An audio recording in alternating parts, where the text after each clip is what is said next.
Well, there's a story of a retiring couple who decided they were going to build their dream house. And they bought land and from a developer in a community, and they were going to build this dream house. And one of the engineers, before they came, said, "Hey, look, we got a topographical map, but it only goes back a certain amount of years. Do you want to go further back and look at old topographical maps of the neighborhood just to make sure where we're building is good?" The guy said, "No.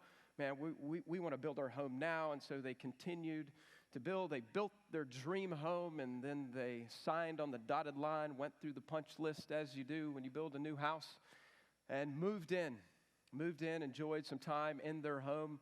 And about end of year one, they started noticing some doors and windows that were sticking. Well, they started noticing even more so that there were cracks that appeared on the tile and the walls. This is after they signed on the dotted line and the punch list and the warranty for the house was over after a year. But something was really, really wrong with this house. So they hired another engineer, and they learned some devastating news. They learned from this engineer that the old topographical maps revealed that this house had been constructed in what was once a ravine where water would come through, and the developer, we got some developers here, it's okay. And the developer had just laid dirt on top of it, but what was happening was there was still a creek down the way that was bringing water through this neighborhood, and so that water was coming underneath their house and many other houses and pulling dirt and soil away underneath the foundation of this home. It was a total loss for this family. It couldn't be repaired. It had to be sold. You know, when I think about that story, I think about the things in our lives that we often choose not to deal with, that fester and grow in our own lives. And slowly but surely in our own lives, the soil erodes away and cracks begin to show up in our own lives. When I think about our own private lives of the mind and the soul, that we're not dealing perhaps with sin struggles in our lives, and then they become very apparent. When I think about our families and the sins that fester in our families, and we take the Instagram family shot and everything is perfect, but there's junk within and we won't deal with it. The devastation that can cause in the end. When I think of the workplace and all the financial backdooring where companies cook the books and ignore the problem within, see also Enron. And I think of many churches, sadly, that would rather turn a blind eye to the things going on underneath the foundation. And the leaders in churches who would rather turn a blind eye of things inside of a church and just blaze ahead because the mission of God and the things of God are too important, that we fear losing what we have. I want to show you, as we turn today to this passage in Nehemiah, I want to show you this internal problem that Nehemiah seemingly doesn't know about, that creeps up from within, from underneath, what's going on with the people of God, one with one another.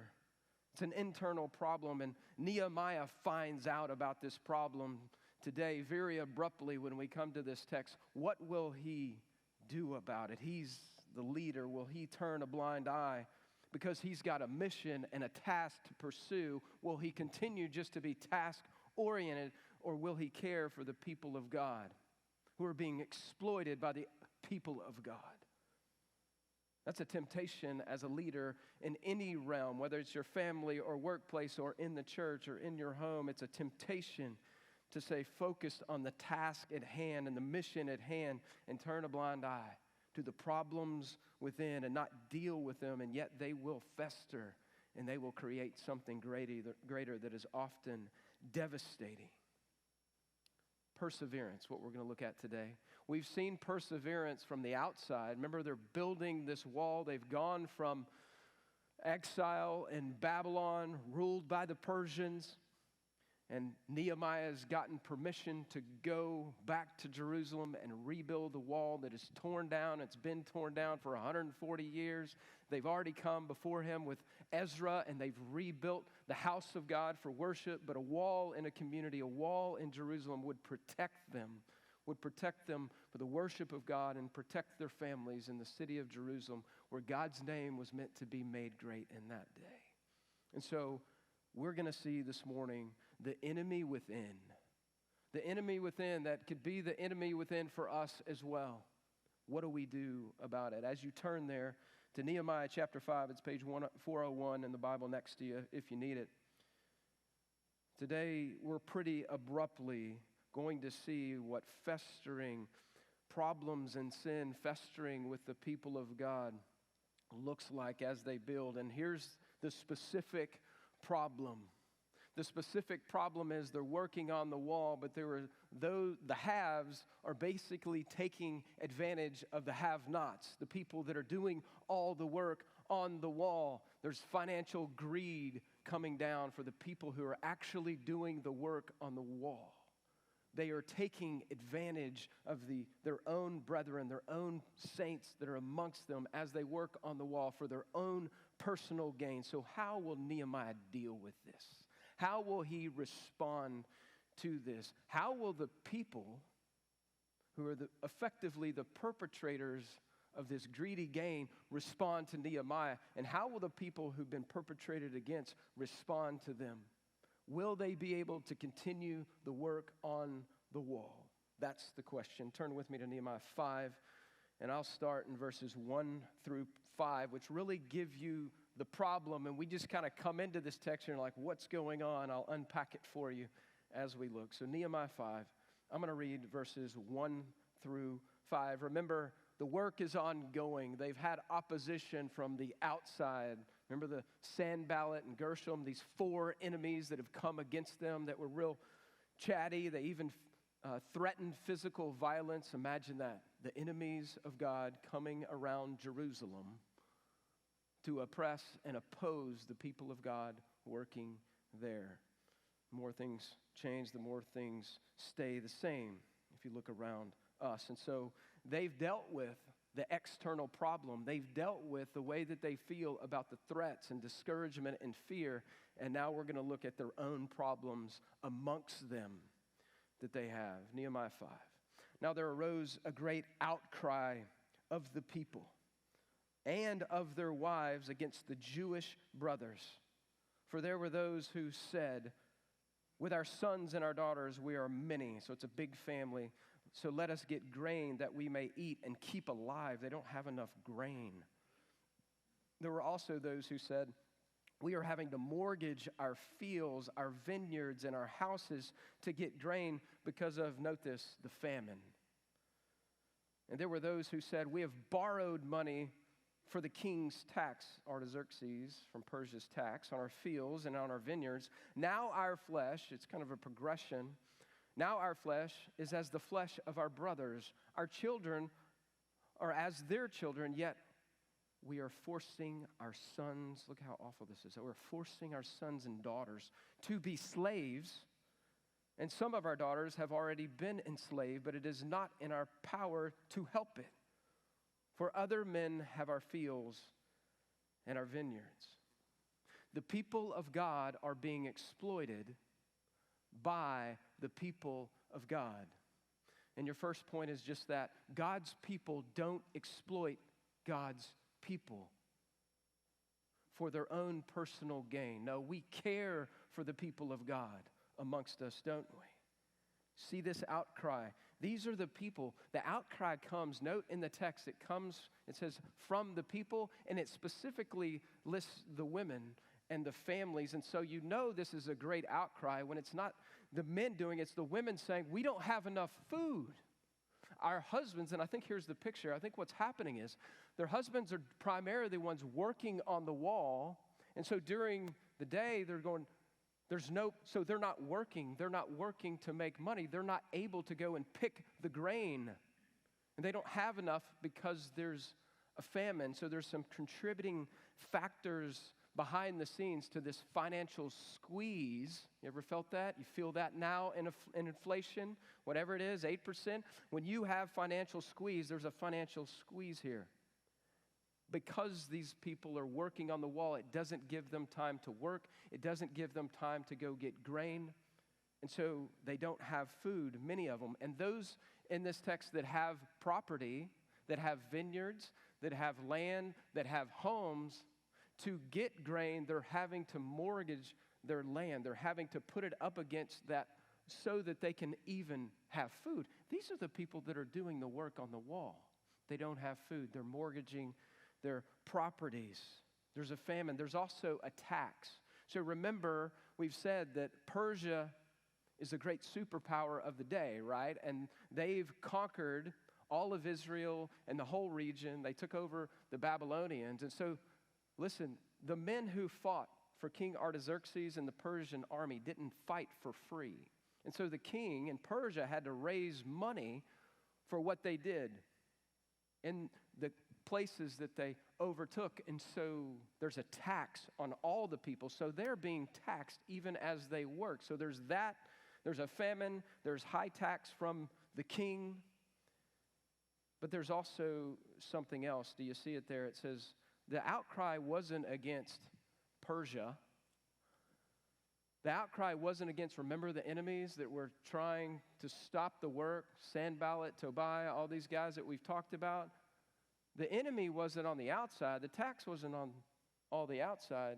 The problem was Jewish brothers. And when you get down a couple more verses that we're going to read in a minute, you're going to see who those people are. They are the nobles.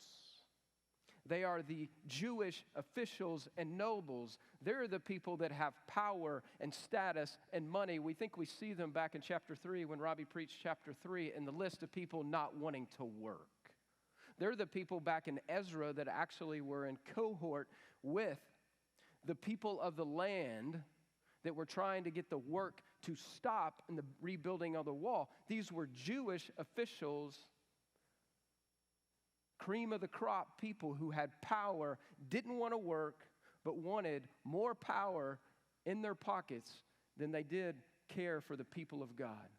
Rather than the people of God come back and worship, they wanted to pad their wallets. And so they've been this festering, eroding problem all the way through. You just haven't really seen it, like the house built on the sand. They're the problem. It's a problem from within. So it's God's people exploiting God's people for personal gain. You ever seen the movie Braveheart? There's like 3 movies that I use for like all kinds of illustrations. See the movie Braveheart and the nobles, the Scottish nobles? If you've ever watched that movie, you just want to wring their neck. And historically, this is even pretty true about what the Scottish nobles do. Remember, England was next door with Edward I, Longshanks, the king. And rather than Scotland fighting for their freedom, the nobles who ran Scotland would barter with the King of England, King Longshanks, their own lands, their own gold, their own money, so that the Scottish people would continue to stay oppressed and suppressed. But along comes William Wallace, right? And he's willing to deal with the problem of the Scottish nobles, and eventually one of the nobles who's motivated and driven to free Scotland, Robert the Bruce, eventually frees Scotland, really of the Scottish nobles, more than England. And their desire for personal gain and their willingness to exploit their own people over their people's freedom. You know, if you were to translate this a little bit, I thought this week about how to translate this to modern day, like these Jewish nobles exploiting excessive interest on the people of God, putting them in more than indentured servanthood, putting them in slavery. I mean, effectively, they're so much in debt that in that day it was legal in that day to put you and your family for a season, for 3 years or 7 years, or until the year of Jubilee in the Old Testament, an indentured servants to work off of a debt. That was legal in the law of God for a season, but the interest was so high, we think 50% on these people, it kept them under the thumb of these nobles, of these Jewish leaders. And so effectively, these children even were in constant slavery. There was no way of getting out of this. That's what was hidden from within. And when I think about the church today, what would this look like? What could this look like? And I don't know. Maybe there's someone who's an influencer or wealthy in a church, or even an elder who sits in their ivory tower and they don't want to work, but they want to tell everybody else what to do. And maybe there's a poor family in a church that's like, we have high medical bills. I don't know how to pay this. Who's somebody in the church that would care for us and at least loan us some money that we could pay our bills and feed our family? And on the side, they go to this person, and this person in a church would say, yeah, I'll give you money. I'll give you money for food and different things, but I need 50% interest. What you going to do with that guy in your church?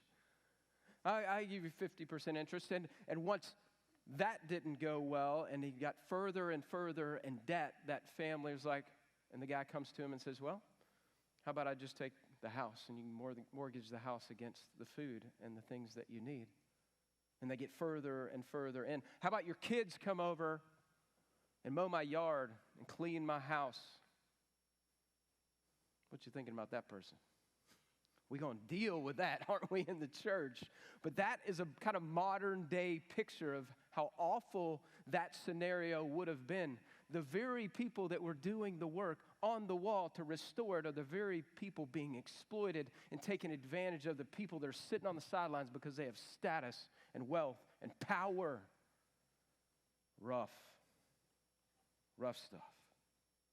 But here's a question. You might be asking, well, is interest wrong?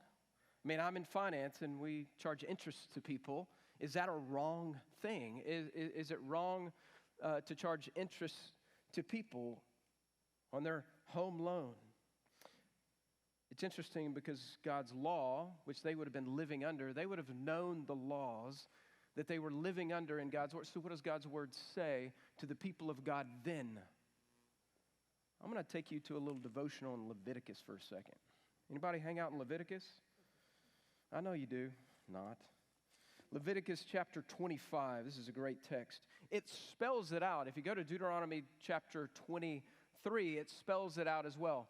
For the people of God, with the people of God, you could not charge interest, a personal loan. You could not charge interest. It was as clear as day in the Word of God for the Jewish people with the Jewish people.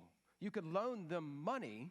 You could exert a tax or interest for a foreigner, somebody outside, but it was a low interest rate, not a 50% interest rate. So look at Leviticus stay awake with me, chapter 25 in verse 35.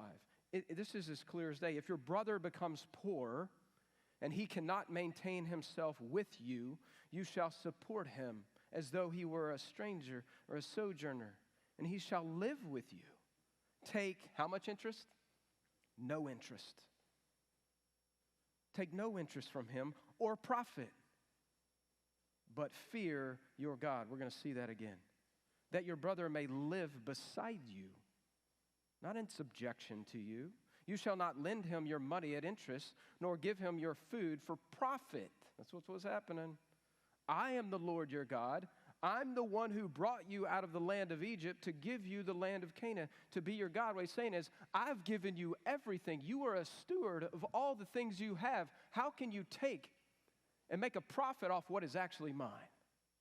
This is what God is saying here. If your brother becomes poor beside you and sells himself to you, remember, indentured servanthood was okay. That seems very foreign to us. You shall not make him serve as a what?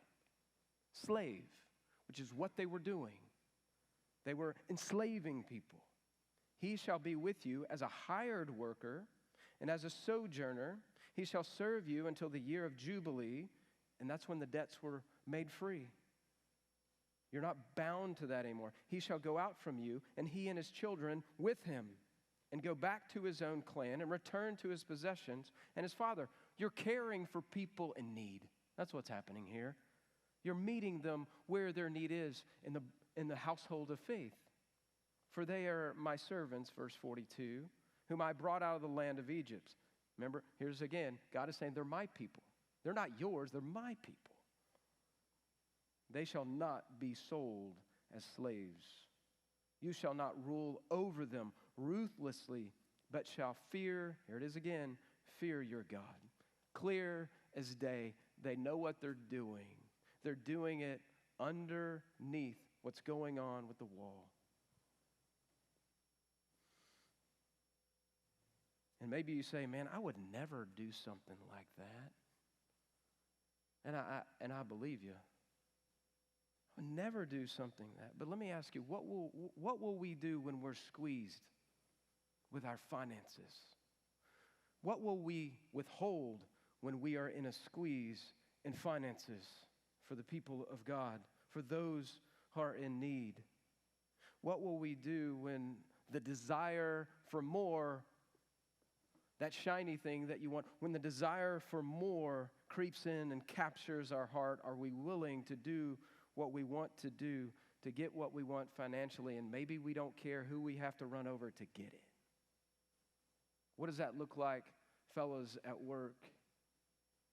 Are you willing to run over other people, ladies too, at work for your own personal gain? Maybe it doesn't look like this, but what are we willing to do in a financial squeeze? What are we willing to do? What is the God of our hearts?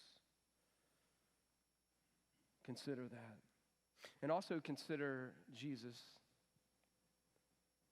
Consider who he is and what he's done for us. See, he came to give himself for us, people who have a great debt, people who are in need. He didn't take advantage of us. He didn't exploit us. He took the debt off of us and put it on himself and died on a cross for our sins. He didn't come to take. He didn't come to exploit. He came to free us from our sin. And not only that, as Jesus' church, over and over and over again, what do we see? We don't exploit one another. We care for the needs of the saints as Jesus has cared for us. Remember Acts chapter 2 at Pentecost when the church begins and they're sitting there reading the Word of God and sharing and explaining it and having fellowship and food together. The Bible says that they were sharing with all who had need. And later it says if somebody had need for food, they took care of it. If somebody needed a place to be, even land, they would give to one another. That's not a government program. That's the body of Christ caring and sharing with one another because they love Christ and been affected by Christ, and they freely give. That's Jesus' church. And as leaders, I think the implication in this text, if you're a leader in our church, you're an elder or a deacon or a community group leader, there's some implication here, isn't there? For leaders within the people of God, that we don't lord over people with what they have or what they don't have. That we don't use people, as 1 Peter 5 would say, to elders or shepherds. That we don't use people for our own, and here's the words that it used, sordid gain. But we're under shepherds. Jesus is under shepherds who care for the flock. Heavy stuff. God's people don't exploit God's people. God's people care for God's people. But how is Nehemiah going to take this news? Is he going to go William Wallace on them? How's he going to take this news? It looks like he hasn't heard this news yet. He's the leader, and stuff's been going on underneath the surface of the house, if you will. How is he going to respond to this news of exploitation of his own people, the people that are doing the work? Look at how he responds. Verse 6. Let me read verse 6 through 13.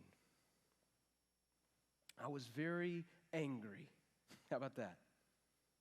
I was very angry when I heard of their outcry and those words. I took counsel with myself.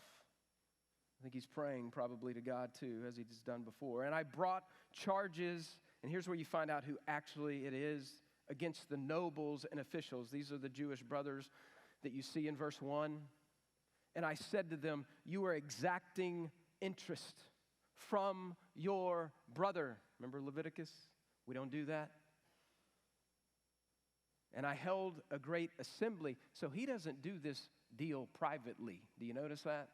He gathers all the people. And the reason he gathers all the people is because all the people are experiencing this problem from the nobles and the officials.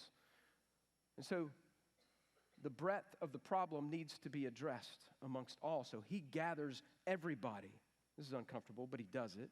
Against them, and he said to them, we are, as far as we have able, have bought back the Jewish brothers who have been sold to the nations. But you sell your brothers that they may be sold to us. They've already been in exile. They've already been enslaved. And in exile, in effectively slavery under the Persian rule, you're doing it to one another. He points the sin out very clearly. Then they said, where are we at? Help me out. Calls them to the great assembly, calls them out. And then the next part says they were silent.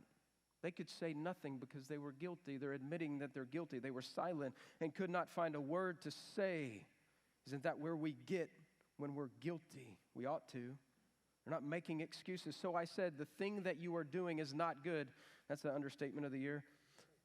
Ought you not walk in the fear of our God? They're not walking in fear of God. They're walking in fear of what they won't have with money.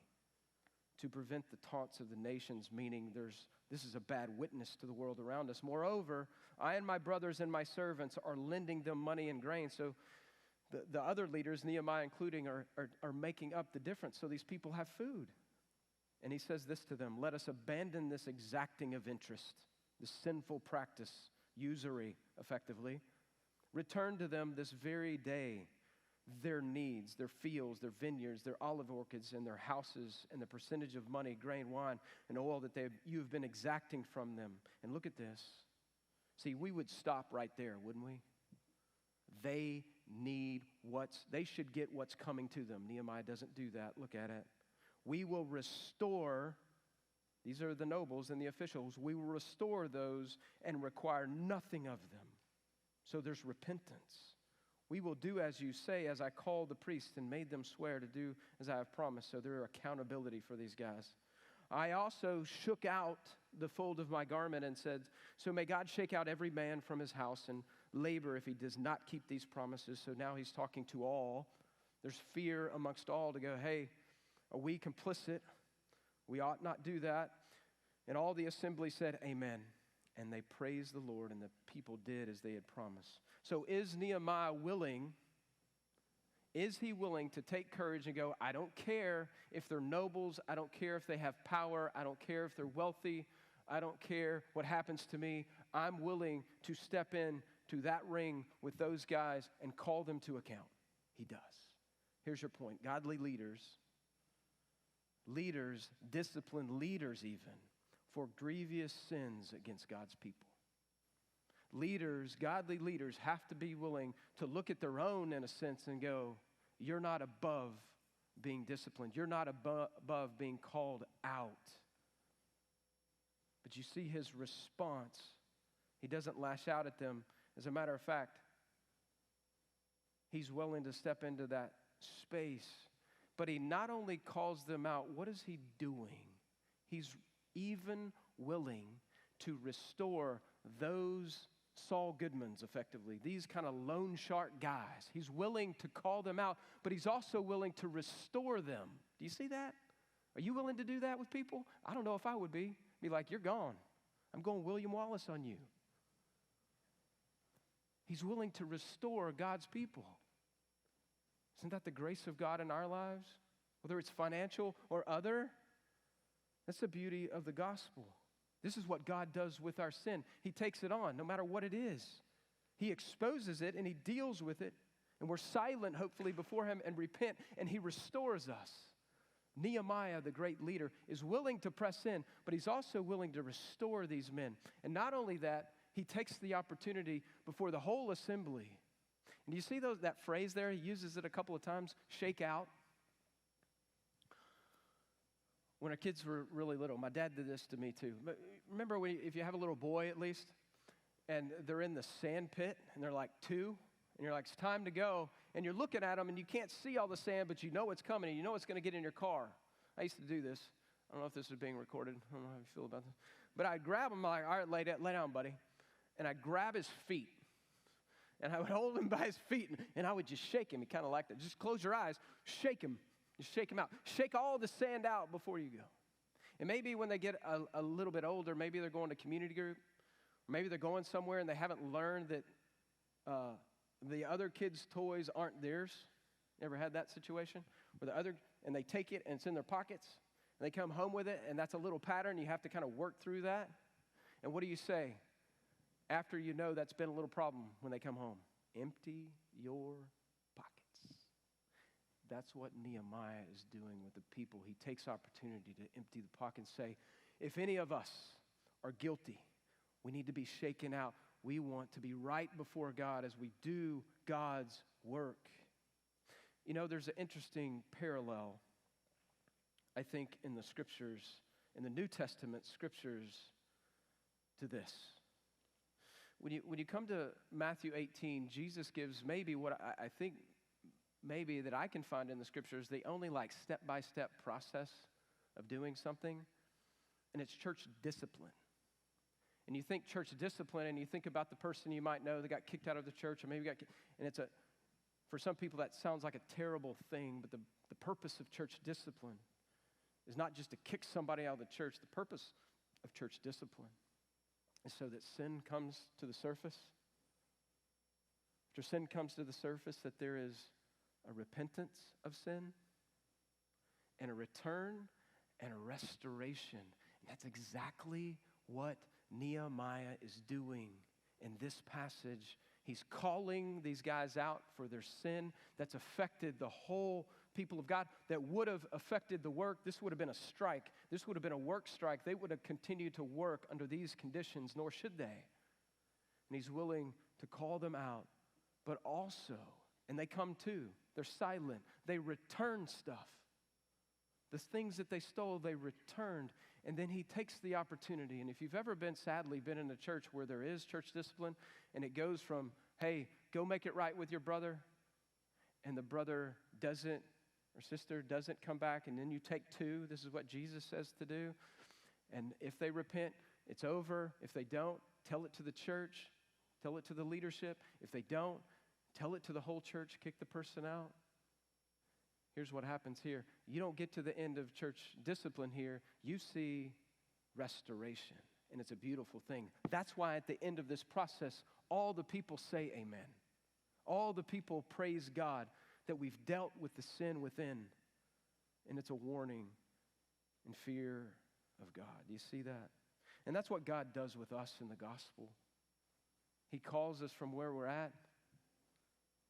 I know we don't think we're the nobles in this text. I know we don't think we're the officials, but before him we are.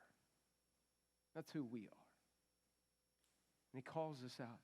He calls us to repentance, and he restores us. And you know what?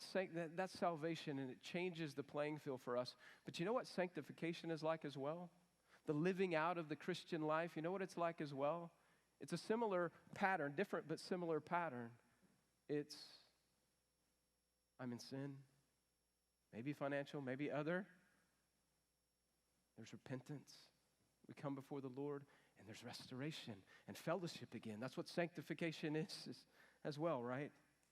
What does that look like in your life? Can I ask you this morning, can I just press in a little bit and ask you rhetorically, what needs to be shaken out in your life this morning?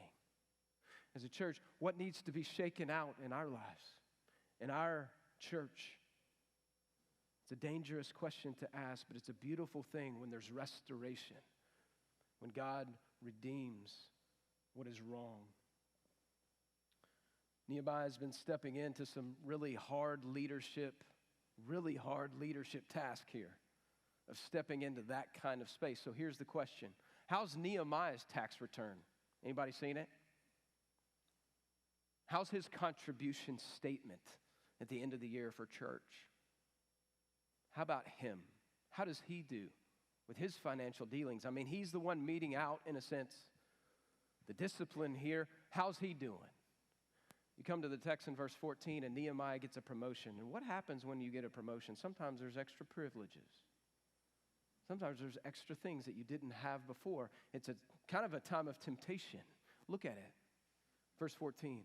Moreover, from the time that I was appointed to be the governor, he's gone from being a cupbearer to a builder. And it looks like here, most people think it's here, after he's gone through all this in the work, that he becomes the governor. They're privileged to being a governor. He's now the governor in the land of Judah from the 20th year. That's when they came in. So he's been working. Remember, this work took 52 days. So he's got a new role with new privileges from King Artaxerxes. Look at it.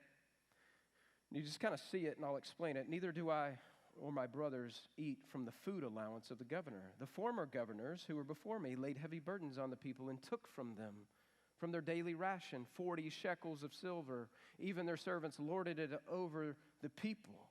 But I did not do so because of the fear of God. I also persevered in the work on the wall, so the work of the wall continues now.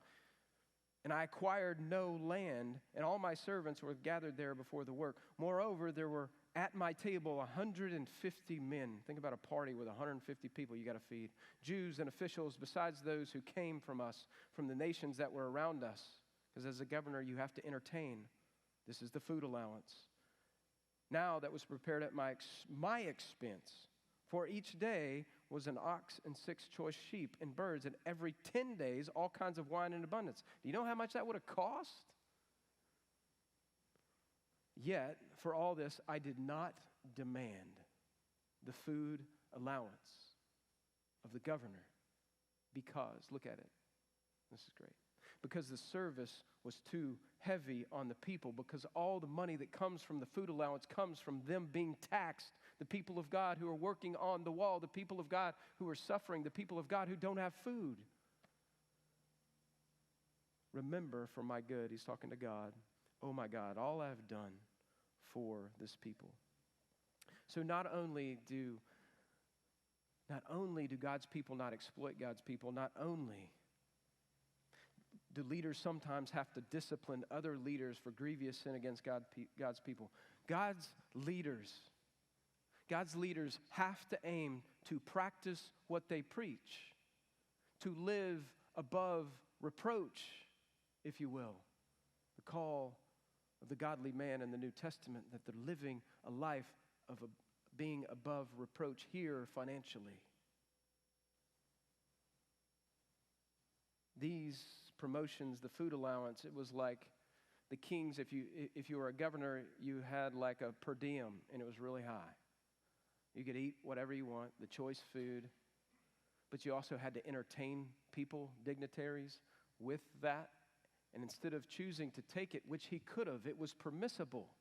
It wasn't something that would have been wrong, but he chose not to do it because he cared for his people and he wanted to lead by example for his people. That his people wouldn't look at him and go, well, he's eating the king's choice food. And we're sitting out here in the ditch without grain, giving our lives to build this wall, and these guys are coming against us. It's not how he did it. You see that in the text? You see in the text where he didn't use a food allowance even for all these people. If I could say it in today's vernacular, I would say it this way. Nehemiah rejected the swamp. Okay? He was the politician, the governor that rejected the swamp and said, nope, not doing it. I'd vote for him if he was running next year. He wasn't willing to do it. He was that kind of leader. He was above reproach. He led by example. He cared for his people. Paul talks about this in the New Testament as an apostle. And he says in 1 Corinthians, they're arguing about food they can eat or not eat. We really don't argue about food we can eat. We might argue about drink. We don't really argue about food, but people were struggling if people could eat food sacrificed to idols because it'd been in the market. And, these Jews had a problem with meat, first of all, but they also had a problem with the foods. The Gentiles had a problem with sacrificing the food to idols. Like, how can we eat that? It's been in this awful temple over here. And Paul says this. He says, all these things are permissible for me, but they're not profitable, so I'm not going to do it. And I'm not going to do it, and you come down to the end of the section in 1 Corinthians 10, and it says, because my witness is too important, I want God to be glorified more than I want to feed my flesh. And that's what you see Nehemiah doing here. Godly leaders practice and aim to practice what they preach. They lead by example. They're above reproach. If I think about that in today's church, if you will, and I'm just trying to rightly apply this, finances in a church, leaders of the church, how many people do you know, sadly, that look at the church and go, hey, I make money out in the business world in front of people because I want to make money. But you know what? I watch a lot of preachers in a lot of churches making a bunch of money, and they're just using religion to do that. So what's the difference? Why would I go participate in something like that? They're just wrongly using their religious practice to make money, like I do in the workforce. You ever heard that from anybody? Maybe somebody you know that looks at the church and they're like, they're just in it for the money. You ever heard the name John Piper? Pastor, former pastor, retired, Bethlehem Baptist up in Minneapolis. Ministry called Desiring God. Ever heard of that ministry? You ought to go. You can go pilfer all their resources, because all their resources and their great resources are free on Desiring God. Free. Because rather than charging people for those resources, they've raised money so you can have all of it. I remember John Piper came a number of times. He had a couple of contacts in my former church. And he'd come and preach like once a year. And then we had this huge crowd. I don't know why. Guest preacher. And he would come, and one of his executive board guys would come with him. And we got time with these guys a little bit as pastors. A number of pastors would come together. And John Piper didn't say this. He wasn't going to talk about the money he made yearly.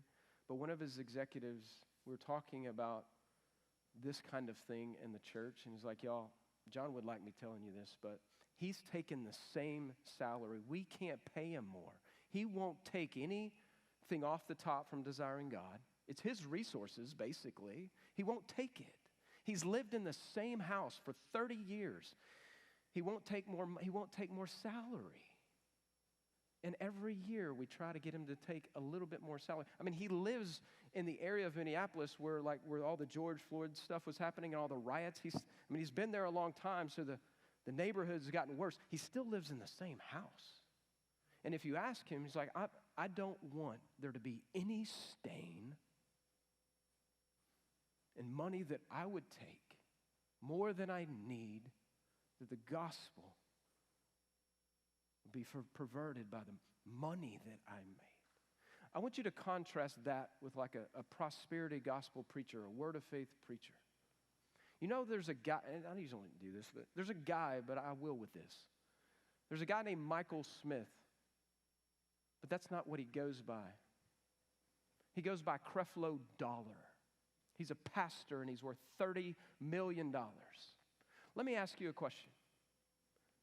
What kind of witness do you think Creflo Dollar, the pastor, who has 30 million and 2 planes, has with an onlooking world? Has with leaders even within the church, compared to a man like John Piper? A man like John Piper who is careful that his witness is above reproach in the way that he lives. 2 very different pictures of what it looks like in the church. No, godly leaders are above reproach. And the truth is, we talk about leadership. We talk about leadership as influence.